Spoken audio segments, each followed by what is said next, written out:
Louvado seja Deus. Estamos no último domingo do mês de março. Até aqui nos ajudou o Senhor. Deus é bom, sempre bom. Deus manifestou da sua graça conosco hoje. As misericórdias do Senhor se renovaram sobre a sua vida nessa manhã. A graça de Deus é o favor imerecido. É aquilo que você não merece, mas que Deus faz, amém? Eu prefiro viver muito mais sobre o que Deus quer, sobre aquilo que Ele vai fazer, do que pelo meu merecimento. Pelo meu merecimento seria quase nada. Talvez algumas coisas até seriam difíceis de suportar a consequência. Mas por causa da graça de Deus, na minha vida e na sua vida, é que nós podemos avançar. É que nós podemos, assim, usufruir de tudo que Deus tem para nós, amém? Então diga comigo assim, a graça do Senhor é o favor que eu não mereço. Sabe, nessa manhã as misericórdias do Senhor se renovaram sobre a minha vida e sobre a sua vida. As misericórdias são diferentes da graça de Deus. A misericórdia de Deus é uma coisa, a graça é outra. Mas elas caminham juntas. A misericórdia, ela não é sobre o que você não merece e que você vai receber ou já recebeu. Mas as misericórdias de Deus, elas apontam para aquilo que nós merecíamos e ela nos protege disso. A misericórdia é aquilo que você merece, que eu merecia. É aquilo que nós merecíamos, mas por causa da misericórdia de Deus, Ele nos protege daquilo que merecíamos alcançar a gente. Entende? Por isso que Deus ama pedidos de misericórdia. Por isso que Jesus amava quando Ele ouvia, como no caminho ali, um cego, um deficiente visual, gritando, Filho de Davi, tenha misericórdia de mim.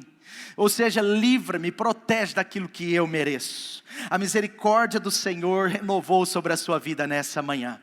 A palavra de Deus diz que nas manhãs as misericórdias do Senhor são renovadas sobre nós. Na verdade é uma forma de dizer que todo dia Deus derrama uma nova porção de misericórdia, para que aquelas consequências ruins que eu e você merecíamos não venham sobre nós, amém? Diga assim, misericórdia e graça. Atos capítulo 4, versículo 33, eu gosto muito desse texto. Atos capítulo 4, versículo 33, diz assim: com grande poder, os apóstolos continuavam a testemunhar da ressurreição do Senhor Jesus. E grandiosa, na minha versão diz, e grande graça, e grandiosa graça estava sobre todos eles, amém? Eu quero falar um pouco nessa manhã sobre a graça de Deus. A graça venceu toda desgraça. Desculpa esse termo, um termo meio pesado, não é palavrão, por favor. Mas desculpa, mas a graça de Deus, ela vence toda e qualquer desgraça. Toda qualquer desgraça que o inimigo tenha tentado contra a sua vida, toda qualquer desgraça do seu passado, todo e qualquer erro, toda qualquer circunstância, a graça de Deus, ela é suficiente, ela é poderosa, ela é completa para mudar, para transformar a nossa vida e a nossa história e tirar todos esses efeitos das desgraças na nossa vida. Sabe, a graça de Deus, queridos, ao longo da história, eu vou falar um pouco mais sobre isso, mas a graça de Deus ao longo da história tem operado milagres incríveis. Por exemplo, eu estou diante aqui talvez de 300, 250 milagres de Deus visíveis nessa manhã. Eu estou diante de milagres, cada um de nós é um milagre de Deus. A graça de Deus tem transformado homens brutos, violentos, em homens mansos e cheios de paz. A graça de Deus ao longo da história tem transformado aqueles que roubavam e agora não roubam mais, são generosos. A graça de Deus tem transformado pessoas feridas em pessoas curadas. A graça de Deus, ela tem apanhado pessoas difíceis e tornado em pessoas maravilhosas, pessoas dóceis, pessoas agradáveis, amém? Por favor, você não é um crente chato, nem xiita, você é um crente abençoado, amém? Querido, preste atenção, a graça de Deus, ela tem alcançado homens desonestos, homens mau caráter, e ela tem transformado esses homens em homens de integridade. A graça de Deus tem pegado homens que não creem, homens descrentes, homens que não acreditam em Deus como deveriam, homens que estavam caídos do ponto de vista espiritual, mas a graça de Deus alcança cada um desses homens, e quando eu digo homens, eu estou falando da humanidade, alcança homens assim, e leva-os a crer em Deus, e a partir do crer, nós somos transformados dia a dia em glória, de glória em glória, amém? A graça de Deus transformou a sua vida, mas a graça de Deus, ela não é apenas salvadora. A graça de Deus se manifesta na sua vida desde o dia da sua salvação até o dia que você partir para a eternidade com Cristo Jesus. A graça de Deus, ela tem esse marco de continuar agindo na minha vida e na sua vida. E tem uma história um tanto quanto interessante, eu já até preguei sobre isso há uns 6 anos atrás, mas eu queria falar um pouco sobre essa graça que vence a desgraça. 2 Samuel capítulo 9, versículos 1, nós vamos ler e meditar até o versículo 9, amém? Tudo bem aí com você? Diga para o irmão do lado aí, ei, leia comigo, amém? Então vamos ler ou na sua Bíblia aí pessoal, ou nas nossas telas, a palavra de Deus está sendo exposta. Certa ocasião Davi perguntou: resta ainda alguém da família de Saul, a quem eu possa mostrar bondade, a quem eu possa mostrar graça? A palavra aí é uma bondade excelsa.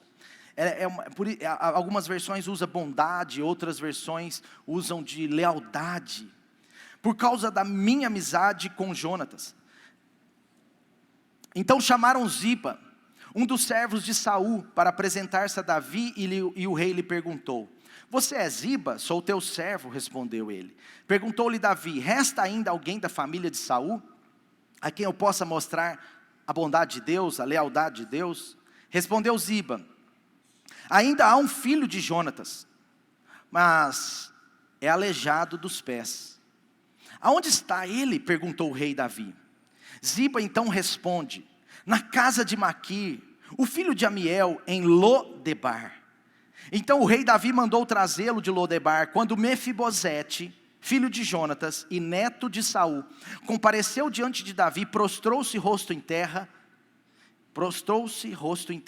Mefibosete? Perguntou Davi. Ele respondeu: sim, sou teu servo. Não tenha medo, disse-lhe Davi, pois é certo que eu tratarei com bondade, por causa da minha amizade com Jonatas, por causa de uma aliança que eu fiz com seu pai. Vou devolver-lhe todas as terras que pertenciam ao seu avô Saul, e você comerá sempre à minha mesa. Mefibosete prostrou-se e disse: quem é o teu servo para que te preocupes com um cão morto como eu? Então o rei convocou Ziba e disse-lhe: devolvi ao neto de Saul, seu senhor, tudo que lhe pertencia, e a família dele também. Você, seus filhos, seus servos, vão cultivar a terra para ele. Você trará a colheita para que haja toda a provisão na casa do neto do seu senhor. Mas Mefibosete comerá sempre à minha mesa. Ziba tinha 15 filhos e 20 servos. Então Ziba disse ao rei: o teu servo fará tudo o que o rei, meu senhor, ordenou. E assim, Mefibosete passou a comer à mesa de Davi, como se fosse um dos seus filhos. Mefibosete tinha um filho ainda jovem, chamado Mica. E todos os que moravam na casa de Ziba tornaram-se servos de Mefibosete. Então, Mefibosete foi morar em Jerusalém e passou a comer sempre à mesa do rei, e era aleijado dos pés. Graças a Deus por essa maravilhosa história, amém? Deixa eu contextualizar para você, dar uma resumida, só para facilitar o seu entendimento do que Deus quer falar conosco nessa manhã. Davi foi um homem que conheceu a graça de Deus. Todos que conhecem ou que têm uma experiência com a graça de Deus, precisam aprender a ministrar sobre a graça de Deus. Eu não estou falando falar sobre ela, mas a ministrar na vida de outras pessoas com a essência da graça. Davi, ele tinha sido alvo da graça de Deus quando ele foi escolhido. Ele era o irmão menos possível, ou menos provável de ser escolhido, mas ele foi exatamente o escolhido por Deus para se tornar rei em Israel. Ele foi alvo da graça de Deus, quando Deus o capacitava para vencer um leão, um urso, quando eles atacavam as ovelhas do seu pai. Davi foi alvo da graça de Deus quando ele está diante de uma situação onde nenhum soldado, nenhum oficial, nem o rei Saul, nenhum dos exércitos, nenhuma pessoa do exército de Israel queria enfrentar, que era Golias o filisteu. Mas Davi, ele é alvo da graça de Deus, quando ele decide ser capacitado pela graça de Deus. Não era por si mesmo, ele não tinha força para isso, ele não tinha poder para isso, ele não tinha armas para isso, mas ele foi confiante na graça de Deus, e ele enfrenta Golias, e com uma pedra, a graça de Deus alcança a testa daquele gigante, ele cai, e Davi pega a espada e mata aquele gigante, aleluia. Sabe por quê? Davi, ele já tinha uma experiência com a graça de Deus. Depois ele teve várias outras experiências da graça de Deus. E quando uma pessoa tem uma verdadeira experiência com a graça de Deus, ela aprende a andar sobre a graça, a agir com os outros com a graça. Ela aprende a ser um ministro da graça. E naquele tempo, quando um rei era substituído por um rei que não fosse, por um novo rei, que não fosse da sua família, esse novo rei tinha o direito de duas coisas, no mínimo uma. Ele poderia mandar a família daquele rei antigo para uma distância longe, para outra nação, ou ele poderia matar todos da família e ficar com todos os bens. Ele tinha essas duas opções. E Davi, o homem da graça, ele assume o reinado, mas o temor, o medo no coração da família de Jonatas, que era filho de Saul, não é? Foi terrível. E a história bíblica conta, isso está em 2 Samuel no versículo 4 do capítulo 4, que no dia em que o Davi foi colocado como rei, a família de Jonatas ficou preocupada, e a babá de Mefibosete, quando ele tinha 5 anos de idade, pega ele, sai correndo, mas derruba aquele menino num penhasco, num lugar alto, e aquele menino quebra de uma forma terrível a parte inferior da perna. E naquela época não tinham os recursos que tem hoje. E aquele menino, ele ficou ali aleijado dos pés. Com 5 anos de idade, ele perde toda a esperança, ele perde todo o seu futuro na sua mente. Ele parece que não tinha sentido a vida daquele menino. E além de aleijado, ele tem que fugir para uma terra chamada Lodebar, uma terra distante, uma terra difícil. Esse é o contexto da história. Mas louvado seja Deus, porque Davi, ele era um agente da graça de Deus na vida das pessoas em que encontrava. Primeira coisa que eu quero te dizer nessa manhã, preste atenção: a graça de Deus, ela nos alcança, e ela quer alcançar o seu coração, hoje e para todo sempre. Não é só um dia. Todas as pessoas que não foram alvo da graça, Deus quer alcançá-las. Todas as pessoas que ainda não tiveram uma experiência com a graça de Deus, Deus quer alcançá-la. Veja bem, olha só essa situação que aconteceu aqui. Deus está usando Davi para alcançar aquele que estava perdido, que estava triste. Sabe, essa é a graça de Deus. Essa é a graça de Deus que alcança a pessoa no problema pior que ela tiver. Eu não sei como você está, eu não sei como você foi alcançado, mas eu posso te garantir que a graça de Deus que alcançou Mefibosete, alcança o seu coração e a sua vida nessa manhã. Sabe, Davi, ele tem seu mérito, de certa forma ele tinha um mérito, mas ele tinha a graça de Deus tão perceptível, tão visível. E Davi, exatamente por ter sido alvo da graça de Deus, agora ele está mandando chamar aquele que não merecia, aquele que segundo os costumes seria condenado, teria que ficar lá em Lodebar, tinha perdido todos os bens, mas agora Deus está usando Davi para ser um instrumento de revelação da graça de Deus na vida de Mefibosete. Quanto mais você tiver relação e revelação da graça de Deus na sua vida, relação com a graça de Deus e revelação da graça de Deus na sua vida, mais você será usado para levar a graça de Deus a outras vidas.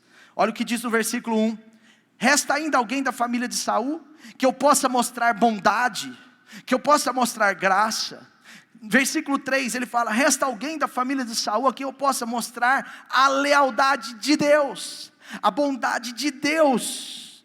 Queridos, a vida desse homem não foi fácil. Mefibosete, ele nasce como um príncipe, ele nasce num berço de ouro, ele nasce dentro de um palácio, mas com 5 anos de idade. Agora ele estava pobre, fugitivo e procurando um lugar para ficar. Ele nasce perfeito, mas agora fisicamente ele era um aleijado dos 2 pés. Ele não podia andar sozinho, ele vivia tropeçando. Ele era alguém meio que paralisado, opresso, triste, visivelmente. Futuro comprometido, vida complicada. Sabe, queridos, isso fala das nossas vidas, de como nós precisamos ser alcançados por Deus, pela graça de Deus. A graça de Deus, ela se manifesta para tirar você de qualquer paralisia, para tirar a minha vida, a sua vida e a vida de outras pessoas que estão para chegar, de enganos, de lugares distantes, de situações de desgraça. O objetivo de Deus não tem a ver com a sua e com a minha condenação, ainda que Ele seja o grande juiz. O objetivo de Deus é que a graça dEle seja revelada no seu coração e no meu, para que nós possamos ser transformados por ela. Bom, a primeira coisa que eu quero te dizer então, é que a graça de Deus, ela vai nos alcançar, ela te alcança. Às vezes você está precisando endireitar algo na sua vida, às vezes existe algo que está, uma área da sua vida que está como Mefibosete, assim, capenga, está dominada por tristeza, está com desesperança. Eu não sei, mas eu sei de uma coisa: a graça de Deus vai alcançar você.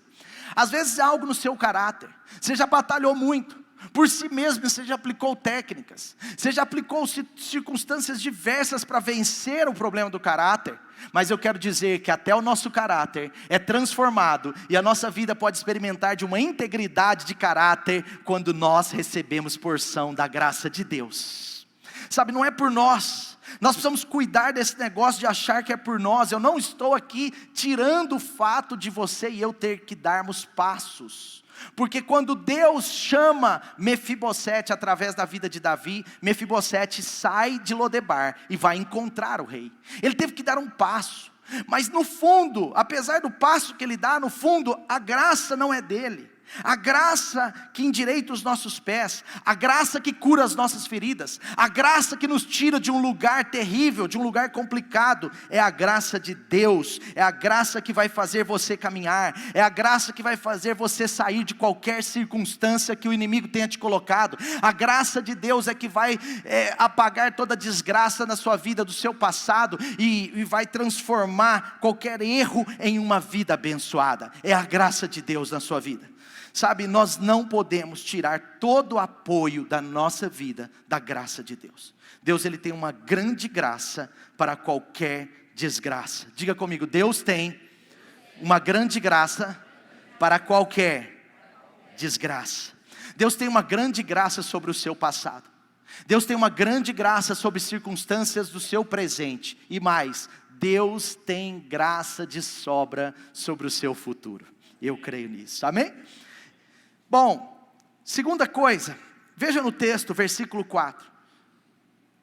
2 Samuel 9, versículo 4. O rei Davi pergunta: aonde está ele? Aonde está esse alvo da graça? Aonde está Mefibosete? Esse homem que eu quero exercer da bondade de Deus sobre a vida dele, aonde que ele está? E a resposta foi: em Lodebar. Querido, Mefibosete vivia numa cidade, numa região chamada Lodebar. Lodebar. Lodebar significa lugar distante, lugar de sequidão, lugar lotado de pessoas, mas que talvez não queriam estar lá. Lugar infrutífero, lugar distante da bênção. Lodebar no hebraico significa principalmente isso: lugar distante, lugar da sequidão. Esse lugar não tem pastos verdes, é um lugar de esterilidade, é um lugar de fraqueza, é um lugar de se apoiar e se vitimizar naquilo que não deu certo. É um lugar de pessoas que estão tristes, mas se sentem talvez não só culpadas, mas que culpam outros pelos seus próprios problemas. Sabe, esse é o lugar onde o diabo tenta paralisar a nossa vida. Mas eu quero te dizer, Salmo 23, esse salmo que eu amo tanto, parece que ele agarrou em mim de uns 2 anos para cá, mas ainda que eu o conheça desde pequeno, mas Salmos 23, versículo 1 e 2, diz assim: o Senhor é o meu pastor e nada me faltará, mas depois diz: Ele me fará andar sobre pastos verdejantes, sobre pastos verdes, em verdes pastagens me faz repousar, e me conduz às águas tranquilas. Versículo 6 diz assim: eu sei que a bondade e a misericórdia, eu sei que a bondade e a fidelidade do Senhor me acompanharão todos os dias da minha vida, e eu habitarei, diga comigo, eu voltarei. Esse voltarei não significa de permanecer, significa habitar, significa não tirar os pés. E eu sempre voltarei à casa do Senhor enquanto eu viver. Sabe o que acontece nessa história? O rei manda buscar Mefibosete naquele lugar. Sabe, deixa eu te falar uma coisa, a graça de Deus não é limitada aonde você está, na circunstância que você se encontra. A graça de Deus vai te pegar aonde você estiver. A graça de Deus, ela vai te tirar de um lugar de sequidão, de um lugar de distância de Deus, de um lugar de distância da presença do nosso grande rei, e ela vai te trazer para perto. Se você deixar, se você se permitir, se você disser não só para Deus, mas para a graça de Deus, assim, eis-me aqui, pode me levar, pode me conduzir, Deus vai alcançar você pela graça e vai tirar você dessa Lodebar. Lodebar é um quarto escuro. Lodebar é um lugar onde você se coloca como vítima, como circunstância problemática, e você talvez muda o seu nome. Lodebar, ele era chamado de aleijado. Em Lodebar ele era chamado pelo erro, pelo problema, pelo passado dele. Sabe, a graça de Deus, ela vem para transformar isso. Eu não sei como está, eu não sei aonde você tem andado nesse aspecto da sua espiritualidade. Lodebar é esse lugar de medrosos, é um lugar de pessoas devedoras, mas não somente devedoras, porque talvez todos nós somos devedores em alguma área, mas pessoas devedoras que não têm esperança de conseguir ser capacitadas para sair das dívidas. E eu não estou falando de dinheiro, somente de dinheiro, obviamente. É um lugar de pessoas que se sentem culpadas, acusadas, lugar de pessoas que se escondem, que estão se escondendo do rei. Existem pessoas que estão dentro da igreja, no contexto institucional, e podem estar no seu coração na Lodebar. Lodebar é um lugar perigoso. A taxa de mortalidade em Lodebar é 36 vezes maior do que em Jerusalém. Lodebar é um lugar perigoso. Lodebar não tem comida para todos. Lodebar é um lugar de falta. Lodebar é um lugar onde os mais necessitados clamam, mas ninguém os ouve. Lodebar é um lugar de engano. É um lugar de pessoas cheias de complexo de inferioridade, porque ainda não sabem quem são, não sabem o Deus que receberam, não sabem de quem são filhas. Lodebar é o lugar de gente que está com medo de servir, de gente que está com medo de se envolver. É um lugar de pessoas que sentem medo do rei, medo das pessoas que trabalham com o rei. É um lugar de casamentos destruídos, de pessoas endividadas, de pessoas opressas, um lugar de pessoas que precisam da graça de Deus e precisam dar um passo de reconhecimento. Lodebar também é um lugar de orgulho, porque apesar de ser um lugar de desgraça, as pessoas ali não admitiam isso. Elas achavam que estavam ali porque a vida as colocou ali. E isso é um sinal de orgulho. Quando você joga a responsabilidade de tudo na sua vida que não está dando certo a outras pessoas, ao diabo, a não sei o que, você pode ter certeza que você está num Lodebar. É um lugar de orgulho.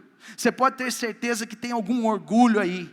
Porque quando a pessoa não tem orgulho, ela olha no espelho e ela fala: Senhor, mostra-me, Senhor, revela-me.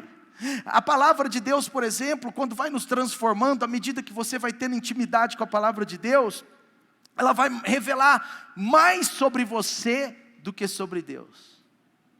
A palavra de Deus, quando você vai meditando e lendo, ela não vai transformar Deus. Deus já é Deus, Deus já é perfeito.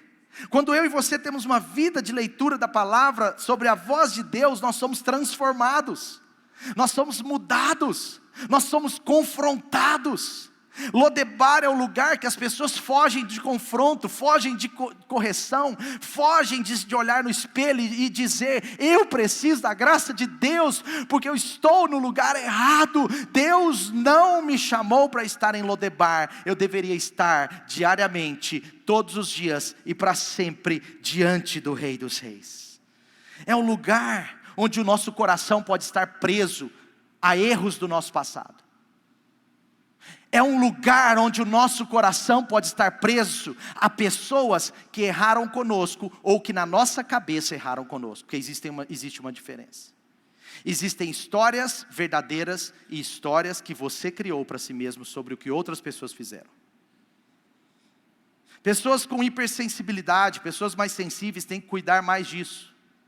Pessoas que já tiveram abuso de autoridade na sua vida, né, seja qualquer natureza, em qualquer âmbito de liderança, precisam cuidar mais disso, porque criam histórias. Olha, aquela pessoa fez isso e isso me feriu, mas a pessoa nunca fez, ou mesmo se a pessoa fez, não foi para te ferir, não tem nada a ver a pessoa, mas eu me sinto ferido. Lodebar é esse lugar aonde as pessoas estão presas naquilo que os outros deixaram de fazer por elas. Nunca deixe o inimigo prender você num lugar onde as outras pessoas não fizeram aquilo que você criou uma expectativa de fazer, para elas fazer. Muitas pessoas falam: ai, eu estou triste porque eu esperava que acontecesse isso comigo, eu esperava que ele me ajudasse, eu esperava que ele me carregasse, eu esperava que ele exercesse misericórdia sobre mim, eu esperava que ele me desse uma oferta, eu esperava que ele fizesse uma visita, eu esperava que ele fizesse um telefonema para mim, e ele não fez, então também eu não quero esse Deus. Ninguém fala assim, mas age como se estivesse falando assim. Lodebar é esse lugar. Mefibosete estava lá, provavelmente com uma raiva do rei Davi. O rei Davi não teve culpa de nada. O rei Davi assume o trono, não sabia de nada. Quando ele assume o trono, alguém, provavelmente uma pessoa negativista, provavelmente uma pessoa assim, extremamente dramática, chega e fala assim: chegou a hora de você fugir com Mefibosete, fuja com ele, porque esse Davi que está chegando aí pode matá-lo. Davi nem sabia de nada. Davi muito provavelmente não ia matá-lo. Davi muito provavelmente não ia tirar as terras dele, porque Davi era um homem que era alvo da graça. Davi não ia agir dessa forma, mas aquelas vozes do inimigo, aquelas vozes da acusação, aquelas vozes da culpa, aquelas vozes que criam as histórias. Tem muitas vozes que criam filmes de terror para você assistir. Eles chegaram e criaram um filme de terror para babar de Mefibosete. Olha, o menino que você cuida aí, ele vai, agora já era, ele vai perder todas as terras, então foge para Lodebar, ele vai ser alvo e vai morrer, esse rei vai matá-lo. Criaram um filme de terror que nem existia, mas quando nós damos vozes a filmes de terror que os terroristas criam, e existem mais terroristas cristãos do que de outras religiões. Só que nas outras religiões, em algumas, eles colocam uma bomba dentro da mala e explode o corpo físico. Mas no cristianismo, existem terroristas que colocam uma bomba dentro da sua língua e tentam matar a sua esperança, o seu futuro. Tem muito terrorista no meio do povo de Deus. Deveria ter muito menos. Quantos estão aí? Pegou pesado, pastor. Deixa eu tomar água. Mas eu falo isso com o meu coração aberto aqui e com carinho, apesar de ser uma verdade tão dura. É esse lugar, Lodebar é esse lugar difícil. Quando você coloca, eu estava contando a história, e agora aquele filme de terror é criado, e a partir daquela história criada na mente da babá, eles correm, e ele quebra os pés de uma forma agressiva, e se torna um aleijado. Ele já andava há 3, 4 anos, porque ele tinha 5 anos de idade. Ele perde tudo. Mas lá em Lodebar, o inimigo colocava na cabeça dele que a culpa era de Davi. Sempre o inimigo vai tentar culpar você. Sempre o inimigo vai tentar culpar outras pessoas de um problema que aconteceu na sua vida. Sempre o inimigo vai tentar jogar um fracasso, tentar transformar um fracasso que talvez você teve porque não se apoiou na graça de Deus, ou porque está frio com Deus, vai tentar culpar, tirar esse fracasso, colocar esse fracasso no seu coração e culpar o seu líder. Algum dia você vai pensar que algo na sua vida aconteceu e é culpa do seu líder de célula, e é culpa do seu pastor, e é culpa do dono da empresa que você trabalha, e é culpa do seu pai, da sua mãe. Quantos estão entendendo? No coração de Mefibosete a culpa era de Davi. Davi era culpado. Se esse rei não chegasse eu não seria um aleijado. Se esse rei não chegasse eu não estaria aqui em Lodebar. A culpa é do rei. Lodebar é esse lugar onde as pessoas acabam entregando o seu coração a uma história triste. Você tem entregado o seu coração a qual história?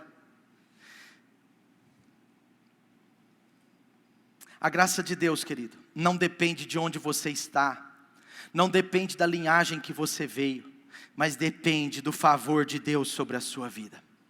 A graça de Deus não é limitada. Você pode estar em qualquer situação, você pode ter passado por qualquer situação, mas a graça de Deus vai alcançar você e te tirar desse lugar. Se já não tirou, está tirando, e você está chegando de volta ao palácio, à casa de Deus, ao lugar que não era para você ter saído. Eu não estou falando só de um lugar físico, eu estou falando de um estado, de uma circunstância, de uma situação. A grande graça de Deus vence toda desgraça. Deixe a graça de Deus te tirar desses lugares secos, áridos, distantes. Às vezes você está fisicamente presente, mas seu coração está distante. Às vezes você está fisicamente presente, mas dentro de você tem uma sequidão. E eu quero dizer, eu tenho certeza que nos próximos dias o Espírito Santo de Deus vai fomentar o seu coração, até que você tenha fome por Deus. Fome por Deus. Mês que vem nós vamos ministrar muito sobre fome por Deus. Deus quer que tenhamos toda essa fome, porque Ele tem prazer em liberar mananciais sobre nós. 2 Coríntios 12:9 diz assim: a minha graça é suficiente para você, pois o meu poder se aperfeiçoa na fraqueza. Portanto eu me gloriarei ainda mais alegremente em minhas fraquezas, para que o poder de Cristo venha sobre mim. O poder de Deus se aperfeiçoa nas nossas fraquezas. Quando sou fraco é que sou forte. Isso não diz que você tem que ficar se vitimizando. Eu sou fraquinho, eu sou cheio de fraqueza. Não, isso está dizendo o seguinte: apesar de mim, Deus vai fazer. Apesar de mim, Deus vai construir. Apesar de mim, Deus vai me usar. Apesar de mim, a graça de Deus é suficiente para fazer com que o Senhor me use, com que o Senhor faça uma obra na minha vida. É a graça de Deus. Então a graça de Deus, querido, ela nos tira de Lodebar, ela nos tira uma mentalidade aleijada, porque não adianta termos pés fisicamente, mas uma mentalidade paralítica, paralisada, aleijada. Existiam muitos problemas maiores do que a paralisia da perna dele. Existiam outros problemas. Você vê no final dessa história que Deus podia ter curado ele, mas Deus não o curou das pernas. A maior transformação é aquela que precisava acontecer dentro de Mefibosete. A graça de Deus nos faz abandonar uma mentalidade deficiente e nos torna pessoas saudáveis na alma. Saudáveis na alma. A propósito, vira para a pessoa do seu lado, dá um sorrisão aí e fala assim: como está? Não, para a pessoa do lado, Tem muita gente que gosta de falar com Deus, né? Eu fico impressionado. Pessoas espirituais aqui no nosso meio, né? Eu falo, vira para a pessoa do seu lado, ela olha para cima e fala: como está? Deus está bem, querido, Deus está bem. Vira para a pessoa do seu lado e fala assim: como está? Do lado, como está? Não, do lado, tem gente não falando. Enquanto eu não ver todo mundo olhando para alguém, tira os olhos de mim, tira os olhos de Deus. Fala assim: como está a sua alma? Muito bem. Parabéns. Não, eu mesmo para você. Você gosta de aplaudir, né? Que igreja simpática, é outro nível. Mas eu estava te aplaudindo, todo mundo, aleluia. Mas sabe o que é a pergunta? Porque a sua alma aí dentro tem as emoções. A sua alma aí dentro tem a sua mente. A sua alma tem as suas vontades. O desafio da alma é maior do que do espírito. Porque se você é salvo em Jesus, a graça de Deus já alcançou o seu espírito, e agora você já tem a vida eterna, mas essa mesma graça que alcançou o seu espírito, ela precisa agora reformar, transformar a sua alma. É a mesma graça, mas o trabalho com a alma é de longo prazo. O trabalho com o espírito, ele dá uma pancada, você é salvo, você sai das trevas em 1 segundo e entra no reino da luz, porque você creu, aquilo lhe foi revelado, você como chamado por Deus, eleito do Senhor, disse sim para a salvação, amém, aleluia, você será salvo, está salvo, mas a grande pergunta é, como está a sua alma? Porque quando a Bíblia fala da salvação, simplesmente ela está falando do espírito, mas quando ela fala da salvação com a palavra restauração, ela está falando da nossa alma. Ele não era só paralítico dos pés, ele tinha o coração paralisado, a mente paralítica.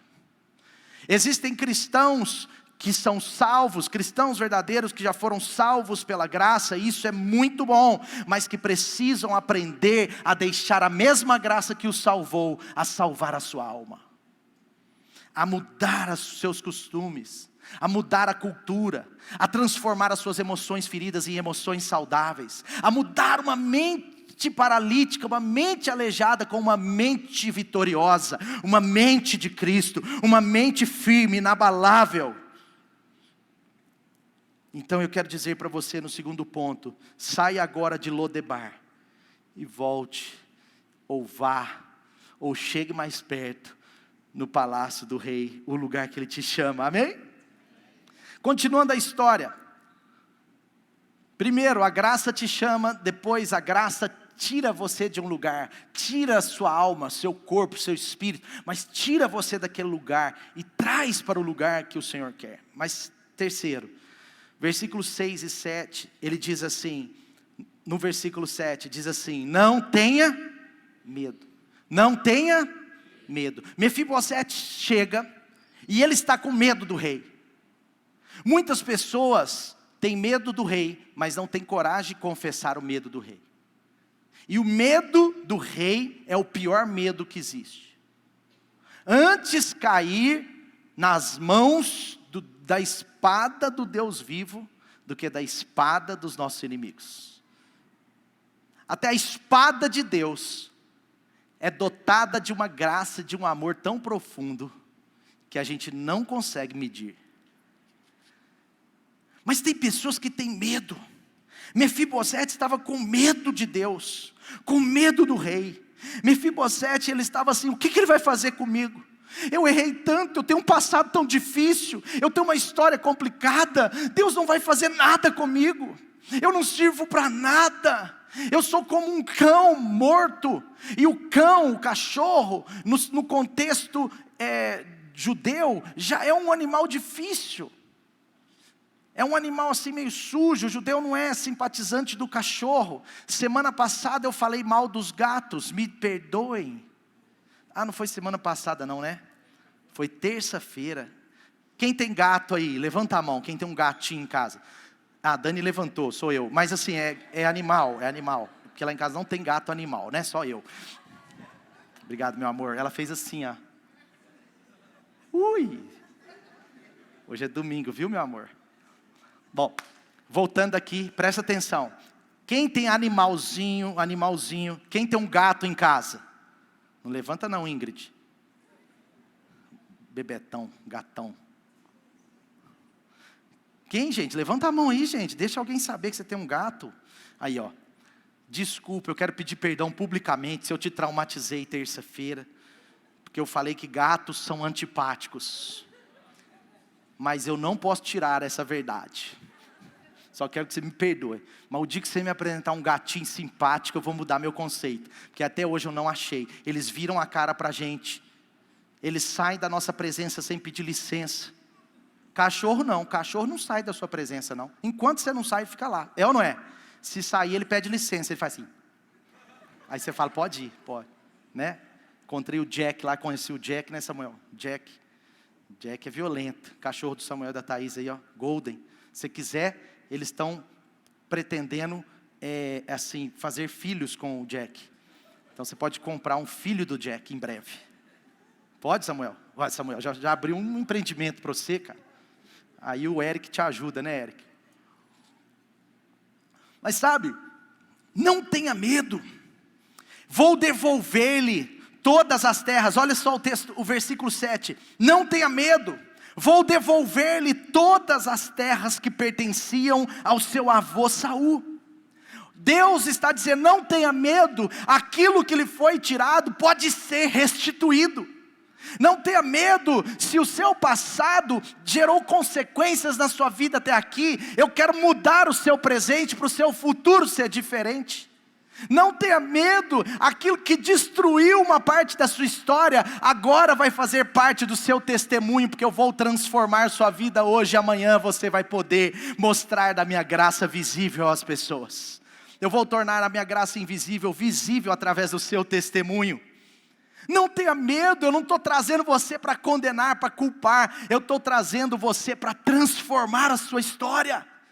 Não tenha medo, eu entro no seu casamento melhora. Não tenha medo, deixa eu entrar na área financeira da sua vida que vai melhorar, vai ser abençoada, você vai ter a alegria de Deus. Não tenha medo, eu vou entrar no seu caráter e eu vou tornar você um homem, uma mulher íntegra. Não tenha medo, eu não estou querendo matar você, pelo contrário, eu quero prosperar a sua alma, eu quero prosperar a sua vida, eu quero abençoar o seu casamento, a sua história vai ser mudada, mas você precisa confiar na minha graça. Não é por você, não é só pelas suas habilidades, elas podem ajudar um pouco, mas não vai adiantar somente as habilidades. Eu estou dizendo, não tenha medo, porque a minha graça vai alcançar você e vai restituir os bens, vai restituir os territórios, vai restituir os lugares de influência que eu chamei você para ter, vai restituir tudo na sua vida, vai restituir sua identidade, vai restituir sua autoridade. Porque terra não significava só bens, terra era um sinal de autoridade, quem tinha terra naquele tempo tinha moral. Porque naquela época o comércio era muito pequeno, o setor terceiro era pequenininho, o setor primário da agricultura fugiu a palavra. Mas o setor ligado a fazendas era o setor que dominava tudo. As terras vão lhe ser devolvidas.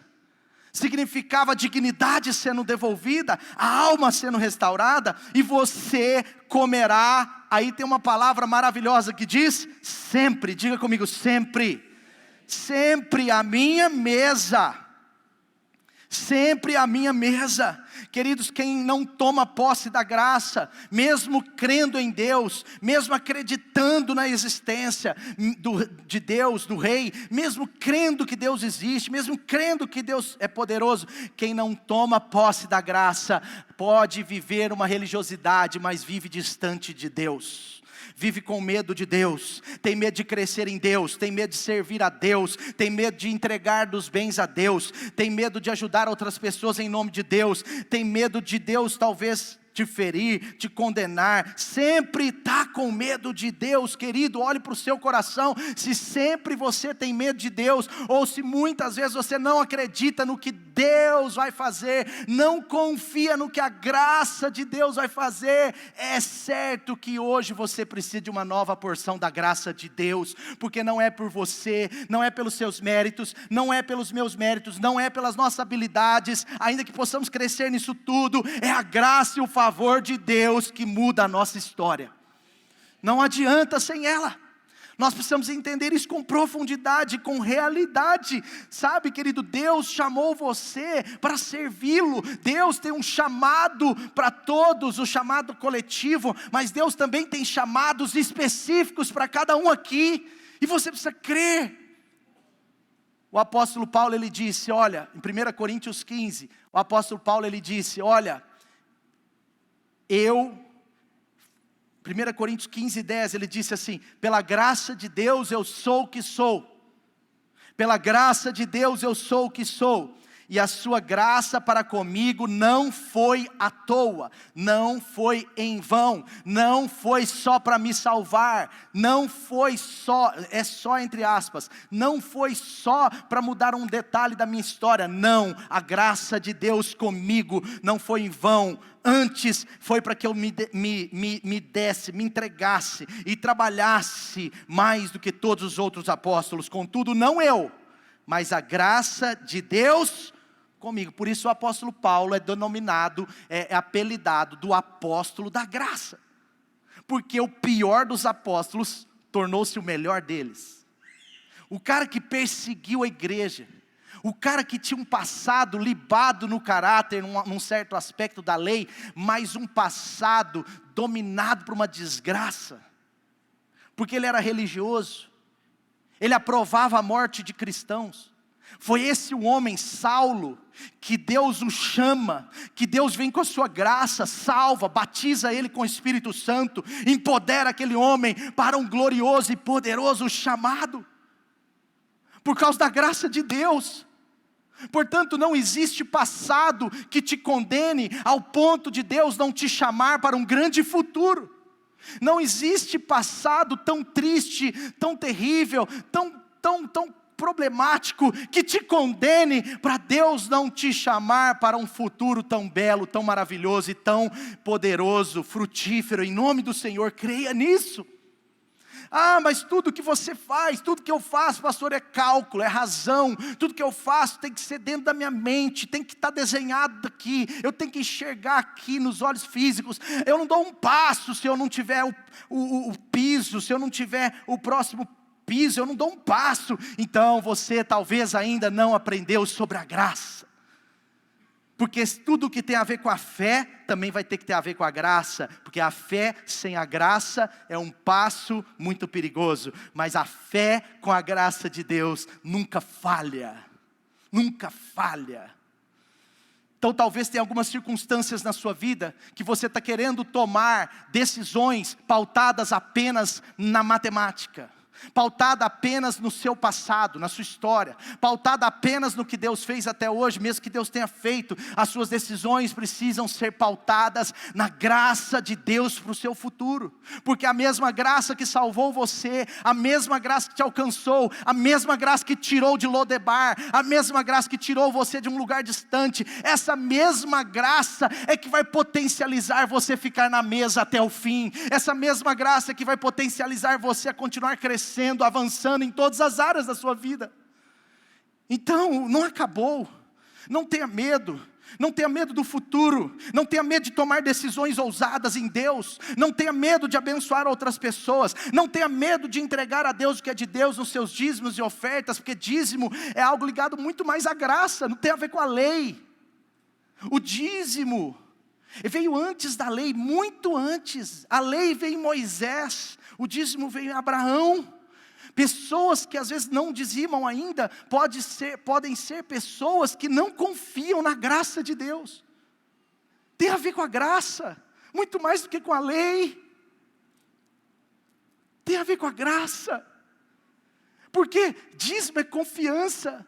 Você recebe o seu salário, e logo que você recebe, você entrega a Deus a 10ª parte, a palavra já significa isso. E por quê? Porque você confia que os outros 90%, eles serão transformados em mais de 100. Quantos estão entendendo? É confiar que existe um Deus vivo, Ele é o Senhor da sua vida. Dizimar não é sobre uma lei, não é só sobre recompensas, isso daí está em segundo plano, é verdade, traz recompensas sim, mas dízimo tem muito mais a ver com o pacto da graça de Deus. Você vê que quando a Escritura lá em Hebreus 7 fala sobre dízimo, ela fala de Melquisedeque, e Jesus, que é a própria graça encarnada, ele veio da linhagem de Melquisedeque. Tem a ver com a graça. Portanto, seja fiel a Deus e creia na graça poderosa de Deus para capacitar, para aumentar, para multiplicar tudo que Ele colocou nas suas mãos. Aquele menino, quando ele deu 5 pães, ele estava confiando na graça de Deus. Os discípulos vêm de uma escola da lei, eles têm dificuldade em entender a graça, mas aquele menino era puro, era um jovem, adolescente, assim, provavelmente uma criança, um adolescente, ele entrega, porque ele confiava na graça de Deus. Não vai faltar peixe para mim, nem pão, porque eu estou entregando para a pessoa certa. Ele é o Senhor da minha vida, Ele é o meu pastor, e nada me faltará. É a graça de Deus, é tudo pela graça. Louvado seja Deus, porque o Senhor nos chama para não ter medo da graça. Não tem medo da graça. Antes de concluir esse ponto, eu quero mais um minuto dizer para você: a sua vida tem valor para Deus. A sua salvação tem valor para Deus, seu presente tem valor para Deus, seu casamento tem valor para Deus, sua família tem valor para Deus, seus dons têm valor para Deus, suas habilidades têm valor para Deus, o seu coração tem valor para Deus, mas o seu futuro também tem muito valor para Deus. Toda boa obra na sua vida não acabou, pelo contrário, pode ser que só esteja começando. Creia na graça de Deus. Creia na graça de Deus. E por fim, o último ponto que eu quero trazer para você. 2 Samuel 9:7. O rei representa Deus. 2 Samuel 9:7 diz assim: e você comerá sempre. Vamos ler junto isso daqui? Diga assim: você comerá sempre. Não foi muito boa não. Vamos lá. Você comerá sempre. Agora você vai dizer em primeira pessoa, tá? Diga assim: eu comerei. Não. Eu comerá não. Vamos lá. Eu comerei sempre à sua mesa. Não é minha mesa agora. Conseguiu? Amém? Agora sim, você vai olhar para o alto. Agora você pode dizer para Deus. Os mais espirituais agora estão amando. Vai lá. Diga para Deus: eu comerei sempre à sua mesa. Aleluia. Eu comerei sempre à sua mesa. Versículo 11. Olha o que diz: assim Mefibosete passou a comer à mesa de Davi, como se fosse um dos seus filhos. Gente, eu fico imaginando Salomão chegando. Diz que o homem era bonito pra caramba. Chega Salomão, bate a porta, senta do lado de Davi. Geralmente os reis sentavam nas pontas. Depois, numa outra época, eles sentavam no meio da mesa, ou na ponta, ou no meio da mesa. Chega Salomão, bate, entra, cumprimenta o rei. Você já assistiu aquela série da Rainha da Inglaterra? Sim ou não? Assista, vale a pena. Uma lição de liderança após a outra. É sério, verdade. Uma série muito abençoada, muito pura, muito cheia de verdades, princípios, muito legal. Só esqueci o nome. The Crown, isso. Gostou do meu inglês, né, Dani? The Crown. Aí, veja bem, o Salomão chega. Agora chega Absalão, aquele filho estranho de Davi. Desconfiado, preparando uma. Aí agora chega o outro filho, e o outro filho, e vai chegando os filhos de Davi. E de repente Davi fala: ei, pera, não pode comer ainda. Falta um filho. Que filho, pai? Nós estamos aqui, pai. Não, falta um. Eu tenho uma aliança. Eu fiz uma aliança com Jonatas. E eu adotei mais um filho. Por causa da nossa aliança com Deus, o Senhor sempre vai colocar um filho novo à nossa mesa. E agora chega aquele barulhinho de muleta, tac, tac. Ou talvez numa cadeira de rodas, não sei se existia. E abre aquela porta. Eu acredito que Salomão se levantou, pôs as mãos para trás. Ele era muito honroso. Davi está de pé. Absalão está aumentando os seus planos. Está piorando. Mas eles estão ali na mesa e entra Mefibosete. Mefibosete, enquanto Salomão era o filho da sabedoria, o filho biológico, Absalão também, Mefibosete era o filho da graça. Ele está entrando, e aquele lugar dos melhores da mesa foi reservado para ele. E agora Davi diz: podem comer, porque o filho da graça está na mesa. Podem comer, porque aquele que estava em Lodebar, agora está em Jerusalém. Aquele que estava num lugar distante, agora está na casa de Deus. Jerusalém significa casa do Deus da paz, ou casa da perfeição. Agora aquele que estava longe de casa, está dentro de casa. Queridos, preste atenção, você que voltou do encontro, principalmente, guarde isso que eu estou falando de todo o meu coração, mas você precisa ouvir, nesses últimos dias que eu creio, nós não estamos nos últimos dias, mas talvez nos últimos anos, ou nas últimas décadas, mas eu quero dizer que você e eu precisamos cuidar de fazermos tudo o que for possível, para permanecer firmes na casa do Pai. Quem gosta de ver um cristão morando em Lodebar, quem gostava de ver Mefibosete, filho do rei, neto do rei, morando lá em Lodebar, era o diabo, porque Deus não gostava. Davi foi o homem segundo o coração de Deus. O coração de Deus trouxe Mefibosete para a casa do pai. Deus não gosta de ver filhos longe da casa do pai. Talvez muitos dos que se dizem filhos e que estão longe da casa do pai, ainda não são filhos verdadeiros. Porque um filho verdadeiro vai ter muita dificuldade de estar em Lodebar. Não tem comunhão fora da casa do pai. Deixa de achar que o pai vai sair e vai lá buscar. Não existe isso na Escritura. Não existe isso na Escritura. Deus, o Pai, nesse contexto, não sai de casa para ir atrás de filhos perdidos, rebeldes. Uma coisa é uma ovelha que caiu, outra coisa é um filho que traiu. Então, Mefibosete, ainda que o rei mande o chamar, o rei está recebendo em casa, convida para sentar à mesa. A mesa fala de um lugar de relacionamento, de comunhão. O pastor Lucas pregou muito bem sobre isso há 2 semanas atrás. A mesa fala desse lugar de comunhão, de relacionamento, de intimidade, mas tudo isso é por causa da graça de Deus. Sabe o que eu quero concluir dizendo? Deus não nos chama para viver longe dEle. Deus não nos chama para viver longe dos irmãos. Deus quer você e eu primeiro, com um relacionamento próximo com Ele, olhando na sua face, apreciando a sua voz. Mas Deus também quer você na mesa com seus irmãos.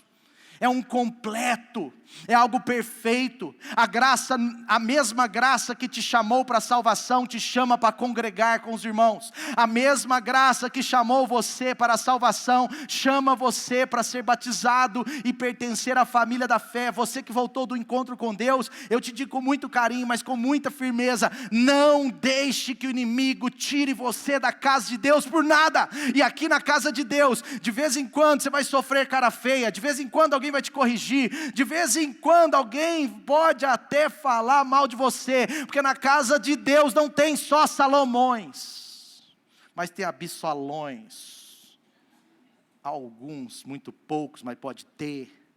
Aquela mesa não tinha só Salomão, não, tinha um Absalãozinho lá no canto, bravinho, chatinho, rebeldezinho. Mas a palavra de Deus sobre a vida de Mefibosete era: você vai ficar para sempre à mesa do rei. para sempre, para sempre, para sempre. Deus não nos chamou para ficar alguns dias, Deus nos chamou para comer sempre. Diga comigo, sempre. Veja o versículo 13, então Mefibosete foi morar em Jerusalém, pois passou a comer sempre à mesa do rei. E era aleijado dos pés, mas ele não deixou de comer na mesa do rei. Hebreus 10, 22, eu já estou concluindo, mas Hebreus 10, 22 diz assim: aproximemo-nos de Deus com um coração humilde, sincero, e com plena convicção de fé, tendo os corações aspergidos para nos purificar de uma consciência culpada, e tendo os nossos corpos lavados em água pura. Apeguemo-nos, essa palavra é cola, é conexão, é uma cola. Apeguemo-nos com firmeza à esperança que professamos, pois aquele que prometeu é fiel. Eu vou trazer você para a mesa, para você nunca mais sair daqui, ficar aqui para sempre comigo. E ele creu, e ele foi, e a Bíblia diz que Mefibosete ficou à mesa até o seu último dia de vida, e que se você ler a história em 2 Samuel, depois nos capítulos seguintes, tentaram tirar Mefibosete da mesa, fofocas tentaram tirar ele da mesa, confrontos falsos tentaram tirar ele da mesa, mas até o fim da história de Mefibosete, ele continuou à mesa com Davi, ele continuou à mesa com o rei. Deus não te chamou para ser uma pessoa fraca, pelo contrário, Deus chamou você para ser um cristão resiliente. Diga comigo, resiliência. Resiliência é aquilo que você precisa ter para quando você estiver diante de algo que pode, assim, trazer um problema para você, você ter resistência. Resiliência é a capacidade de não desistir quando precisar resistir. Resiliência tem a ver com a graça de Deus. A minha graça te basta. Eu não estou resistindo, Deus, eu vou desistir, Deus, por favor. Aí Deus alcança o apóstolo Paulo ali, e ele diz: Paulo, para com isso, para de falar isso comigo. Terceira vez que você vem pedir para tirar esse espinho da carne, terceira vez que você vem para me pedir isso, mas eu já te disse, continue, caminhe, persista, mesmo com o espinho na carne, mesmo com esse problema, mesmo com as imperfeições das pessoas, mesmo com as suas imperfeições, continue, apóstolo Paulo, porque a minha graça te basta. Entende? Tem tudo a ver.